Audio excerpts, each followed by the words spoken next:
talking all things celebrity weddings in just a moment, but it's competition time again, and a life-changing £250,000 is up for grabs. Well, it doesn't stop there. For this week only, we're giving away a bonus prize, a camper van. Jeff's got all the details from Winfest. Yes, team, welcome back to Winfest. The sun is shining and we've got DJ Aidan Hammond on the ones and twos. We're having an incredible day, and you would have an incredible year, if not life, if you win our incredible competition where you could win £250,000. That's right, you could be a quarter of a millionaire. And for this week, and this week only, you have the opportunity to win our bonus prize, which is a Ford camper van worth over £80,000. But you've got to get your entry in by Friday at 3 p.m. Here's the details of how you get your entry in. Good luck. For another chance to win, text WIN to 80118. Text costs £2.50 plus one standard network rate message. Go to the website, entries cost £2.50. Call 090 112 09118. Calls cost £2.50 plus your network access charge. Or post your name and phone number to bonus 26, PO Box 7558, Derby, DE10NQ. Entrance must be 18 or over. Lines close on Friday the 11th of July at 3 p.m. Make sure you enter before 3 p.m. on Friday the 27th of June for a chance to win a Ford camper van. We may be calling the winners live between 7:30 and 1:30 after all entry routes close. Good luck! That's £250,000 and a bonus prize of a Ford camper van. Guys, what's not to love? You could be having the best summer ever. Good luck. I wondered what that was he had in his hand. The upcoming wedding of billionaire and Amazon boss Jeff Bezos and Lauren Sanchez has been the talk of Tinseltown recently, with the world's biggest stars arriving in Venice for the lavish and expensive 3-day celebration. But are extravagant weddings less romantic? 3 days, oh my God, be exhausted, I couldn't be bothered. When it's What a do you mean? location, well, because you've got to get everyone there, haven't you? And then everyone's got to settle in, then you've got the wedding, then you've got the day after. And also, if you don't organise something the night before, everyone goes out and just does their own thing and gets too drunk. So you did a 3-day? It's a good way to control the situation. So people actually turn up for the real wedding. Yours, where was yours? Italy? Italy. Yeah. Italy. Not as extravagant as this one, though, I have to say. But I'm excited to see everyone arrive. Are you? I don't know, it just doesn't do it for me. The most lavish weddings. If this is a competition, can I just say, first of all, my most lavish is Colleen Nolan's. So that's me out, OK? That's me out. And you haven't even got one to offer us yet. No. But, so I went to, it was 20 years ago, and it was the day that the civil partnership thing came in so that gay couples could marry, and I went to 2 weddings on the same day. The first one was Phil Turner, the presenter, and Gary Cockrell, celebrity makeup artist.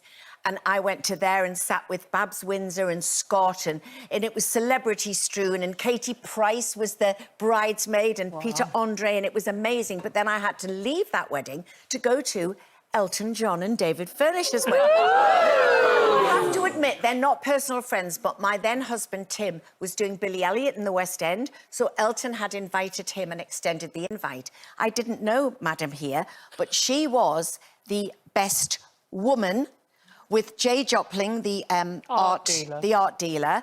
And I remember you did quite a saucy speech. Did I? Yeah, you did. You used really bad language, and I kept going, oh, he's got his aunties here, you know. But it was like being at a looky-likey competition on the dance floor. There was Elizabeth Hurley dancing with Peter Kay and Sharon Stone and Victoria Beckham, and I was in the toilets when Sharon Osbourne and the Duchess of York came on, and I remember I sat there for ages just listening to the gossip outside the door. It was amazing. And was it like, so lavish? It was a most beautiful party. Yeah, it was. And I was so honoured to be asked to make the speech. To be like best man stroke woman.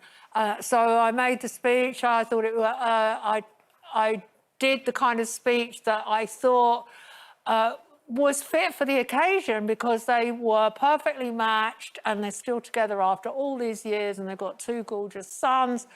But, you know, I did take it seriously. And also, I just remember the party being absolutely brilliant. But 2 or 3 days before, we had the stag do. And the stag do took place in Soho at a club called Madame Jojo's. And I was supposed to... It was far more nerve-wracking for me, the stag do, than actually writing and delivering the speech. Because at the stag do, I was supposed to do a song and dance routine with Paul O'Grady. Oh! And no matter how much Paul tried to teach me the routine, I was just useless. And I always cry at weddings, and I was going the wrong way, and it was getting more and more exasperated with me. And Elton told me afterwards, I laughed so much, it was so terrible, I nearly wet myself. Well, listen, Elton John... Yogurt pot. Elton John is really impressive. Kelly, can you beat it? OK, so I was invited. I was a +1 at Madonna's wedding. Ooh!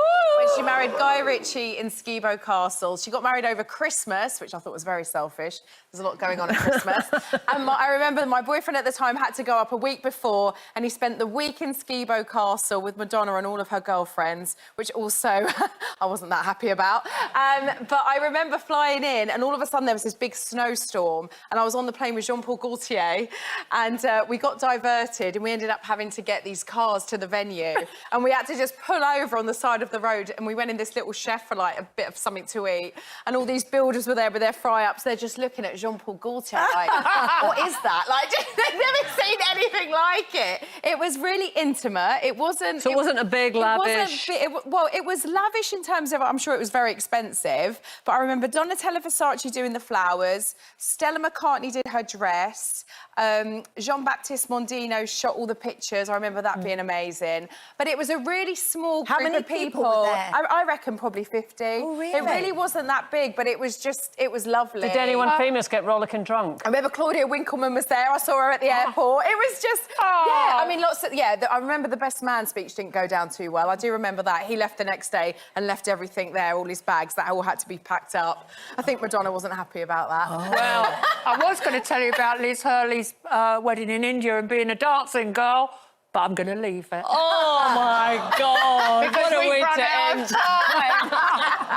That was Janet's mic drop moment, wasn't it? Fantastic. We'll get that story another day. That's it, unfortunately. Tomorrow, OT is back with us on the panel, and Christine McGuinness with her good friend Sophie Gravia telling us all about their brand new podcast about love and relationships. Have a fabulous afternoon. Goodbye.